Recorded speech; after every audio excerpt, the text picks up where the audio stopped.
Olá pessoal, tudo bem? O movimento de rotação da Terra em torno do seu eixo, o movimento dos ponteiros de um relógio, das horas, dos minutos, dos segundos, tudo isso realiza um movimento uniforme. Depois da vinheta, eu vou mostrar para vocês e fazer uma breve revisão desse movimento muito importante para quem vai fazer o vestibular.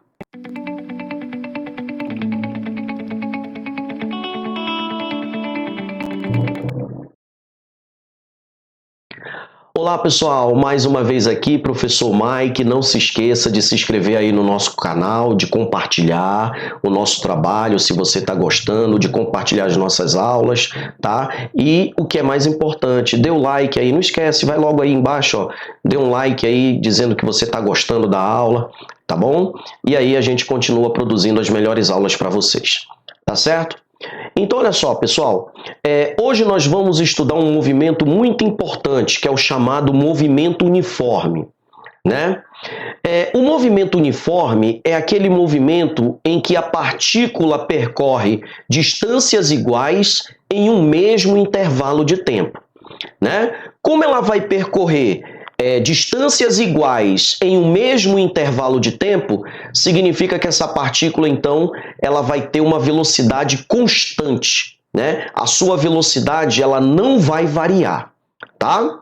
Se a trajetória dessa partícula for uma trajetória retilínea, uma reta, né? Significa dizer, então, que a partícula vai realizar um movimento retilíneo uniforme, chamado de MRU.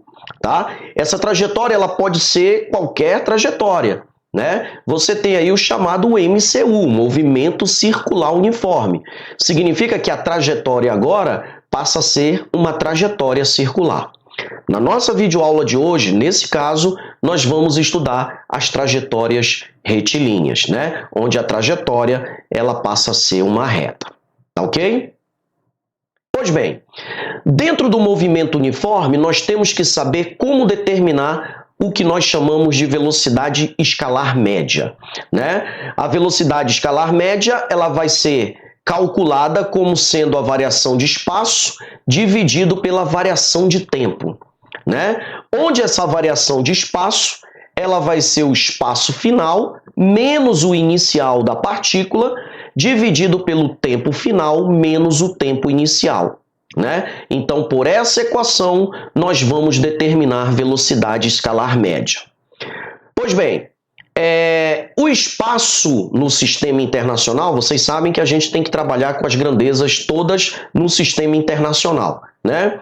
Então, o espaço ele vai ser medido em metros, o tempo ele vai ser medido em segundos, então a velocidade no sistema internacional nós vamos medir em metro por segundo. Bom, tem outra unidade muito usada em prova, né, para velocidade, que é o quilômetro por hora.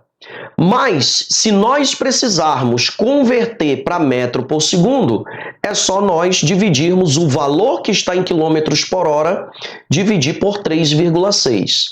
Caso contrário, a gente multiplica por 3,6, certo? Pois bem, existem alguns casos em que a gente vai precisar determinar a velocidade média, né? Mas não há necessidade de a gente jogar nessa equação, né? Apesar de que os casos que a gente vai ver agora, as equações que a gente vai ver agora, elas partem daqui, tá? Mas vamos lá, o primeiro caso importante que a gente deva conhecer. Vamos imaginar uma partícula que ela vai caminhar um trajeto, né? Só que ela vai caminhar esse trajeto com duas velocidades diferentes, cada parte do trajeto. Então vamos imaginar que a partícula na primeira metade da trajetória ela esteja com uma velocidade 1 constante.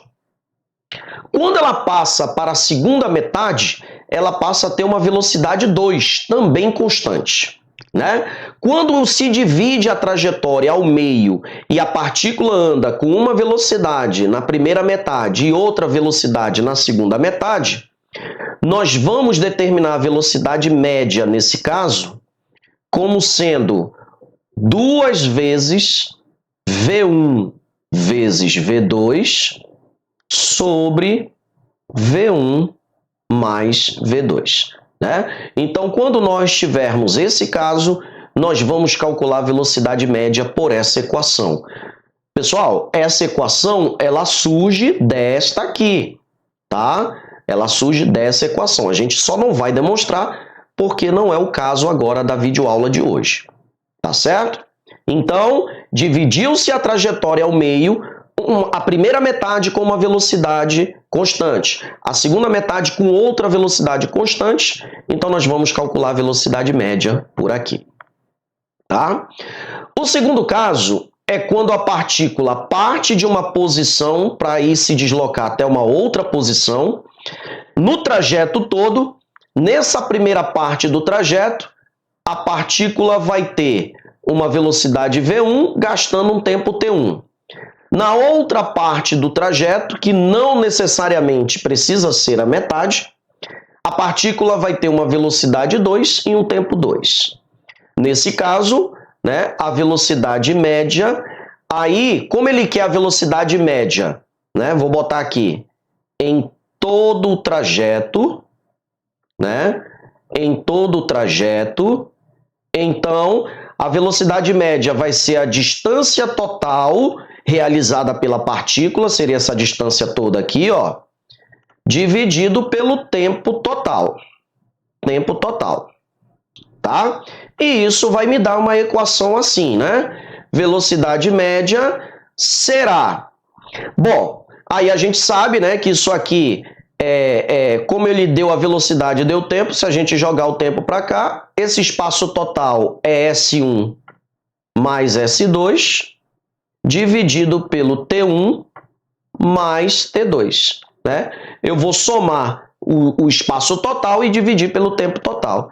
E isso aqui vai me dar, concluindo, vai me dar V1 vezes T1 mais V2 vezes T2 dividido por T1 mais T2, né? Então, quando nós tivermos esse caso, nós vamos calcular a velocidade média por essa equação. Ok?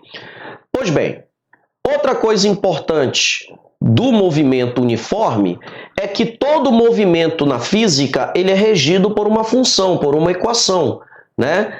Aqui no movimento uniforme não será diferente. O movimento uniforme ele é regido por uma função chamada de função horária, né? Onde essa função horária, né? Função horária dos espaços, tá? Onde essa função horária ela tem essa cara aqui, né? S igual a SO mais ou menos VT, né? Então essa é a equação que rege o movimento uniforme, retilíneo uniforme, tá? Bom, perceba o seguinte, né? Que essa velocidade durante o trajeto da partícula, ela pode ser positiva ou negativa. Então vamos colocar aqui, né? Se essa velocidade for maior que zero, positiva, significa que a partícula realiza um movimento progressivo, tá? Movimento progressivo, ok? Movimento progressivo. Bom, o que é o movimento progressivo? É o seguinte, né? Vamos imaginar que eu vou orientar a minha trajetória para a direita como sendo sentido positivo, né? E eu vou botar a partícula para caminhar no sentido da trajetória, né? Se ela caminhar no sentido da trajetória, a sua velocidade será positiva. Portanto, ela vai realizar um movimento progressivo, né? Então, o movimento progressivo é aquele movimento em que a partícula segue a orientação da trajetória, né? E importante, se ela vai seguir a orientação da trajetória, né? Os espaços aumentam gradativamente, né? Então, os espaços aumentam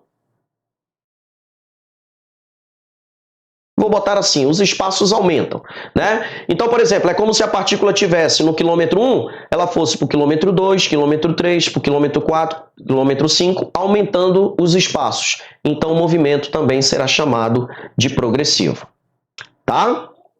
Bom, quando a velocidade da partícula é negativa, menor que zero, significa que a partícula está realizando o chamado movimento retrógrado.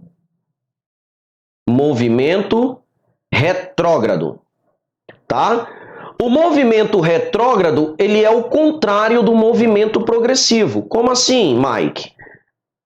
Eu tenho aqui a orientação da trajetória para a direita como sendo positiva, só que agora a partícula vai seguir para a esquerda, né? É como se ela estivesse seguindo o sentido negativo da trajetória.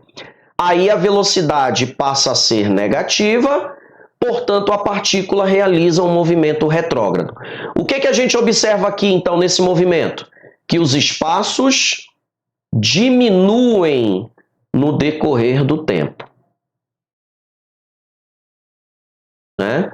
Então os espaços diminuem no decorrer do tempo. Então os espaços eles vão diminuindo. É como se a partícula tivesse no quilômetro 10, fosse para o 9, para o 8, para o 7, né? Então ela está realizando nesse caso um movimento retrógrado. E se for retrógrado, a velocidade é negativa, tá? Então, pessoal, temos que tomar cuidado, né? Porque essa velocidade ela pode ser positiva ou negativa.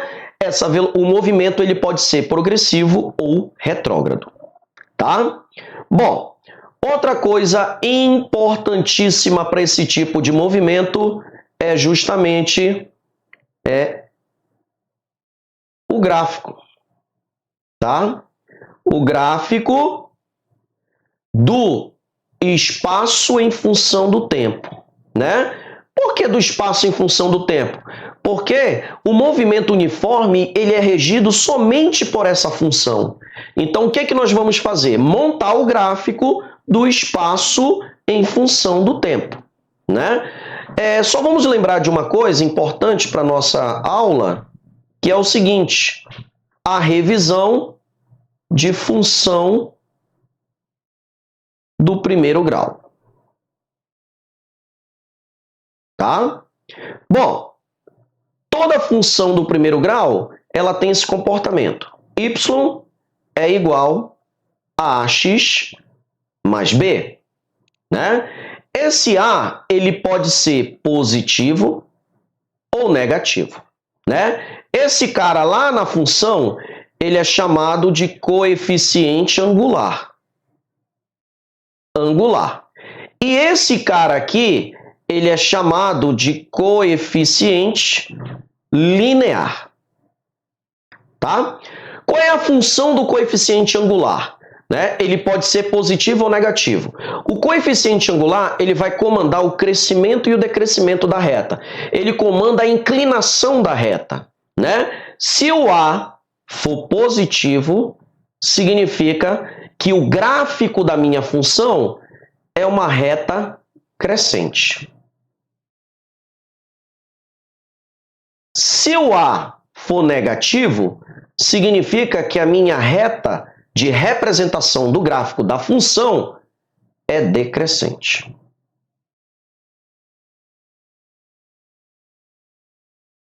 Tá? O coeficiente linear, ele representa exatamente o ponto em que a minha reta corta o eixo Y, né? Ponto em que a reta corta, né? Ou intercepta o eixo Y. Corta o eixo Y. Tá? Corta o eixo Y. Tá? Bom, então nós acabamos de ver que a função ela é isso aqui. Y igual a mais ou menos ax mais b. Essa é a função do primeiro grau.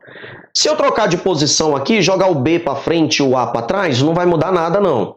Aí eu tiro que o y é igual a b mais ou menos AX. Né? Então perceba que aqui é a função do primeiro grau. Se você pegar lá a função do movimento uniforme, né?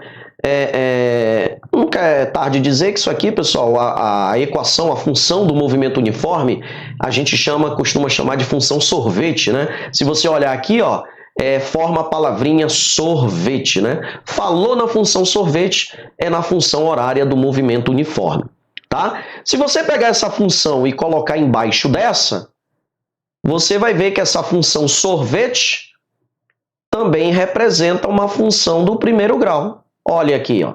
Eu disse que a velocidade pode ser positiva ou negativa, né? Então é como se o meu y estivesse fazendo o papel do espaço final. O meu espaço inicial é como se fosse o b, né? A minha velocidade é como se fosse o v e a minha variável de x, ela vira t. Então, quem é o meu ponto y, espaço final? Quem é a minha variável x? É o t. Então, quando a gente vai montar o gráfico dessa função, a gente costuma dizer assim, né? O gráfico do espaço em função do tempo. Por quê? Porque lá na matemática, quando você estuda, você diz que esse eixo aqui é o y. Portanto, o S que está sendo o Y. Então, S.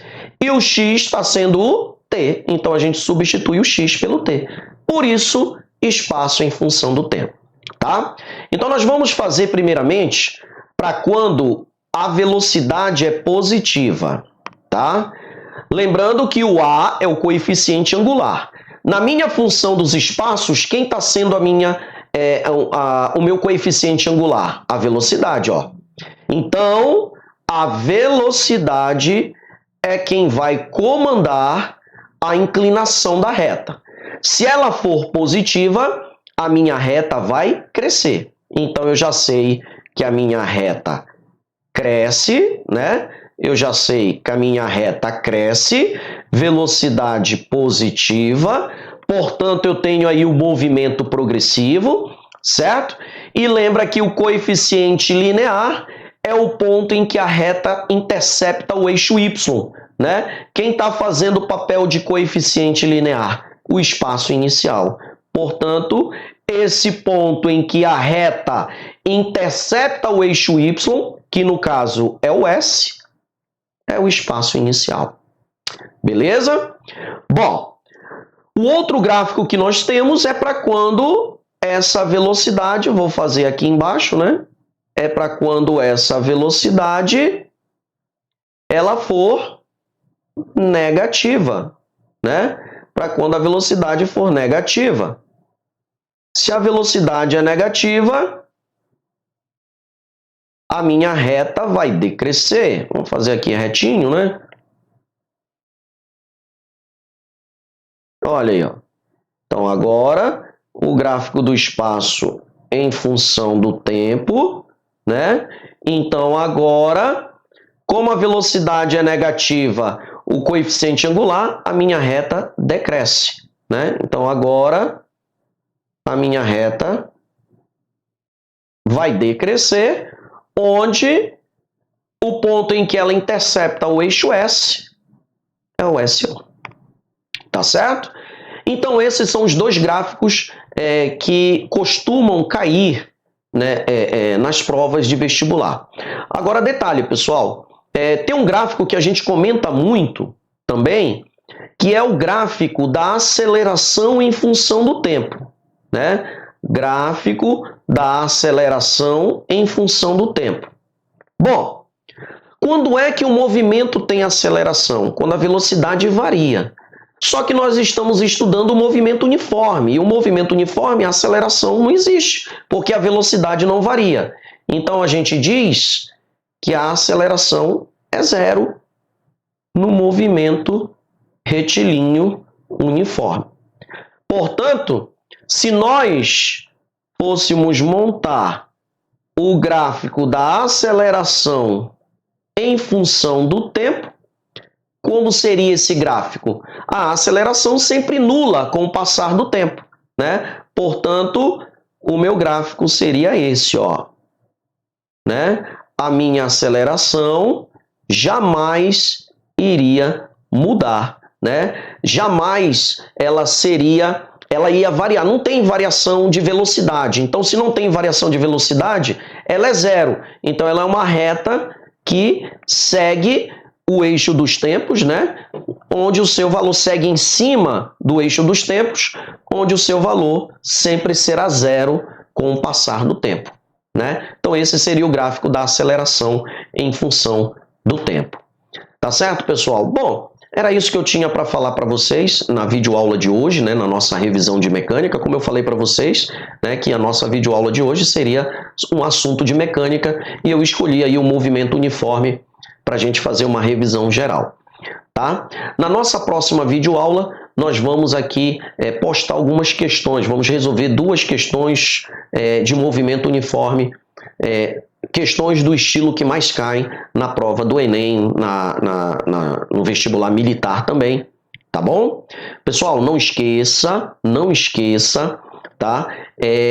As nossas aulas agora serão postadas todas as terças-feiras no mesmo horário, às 22 horas, tá? Mais uma vez, não se esqueça de se inscrever no nosso canal aí, tá? Se inscreva no nosso canal, dê o seu like, tá? Compartilhe, aproveita aí agora no final, compartilha, dá o like aí logo embaixo e se inscreve logo no canal, tá bom? Pessoal, um forte abraço a todos e até a nossa próxima videoaula.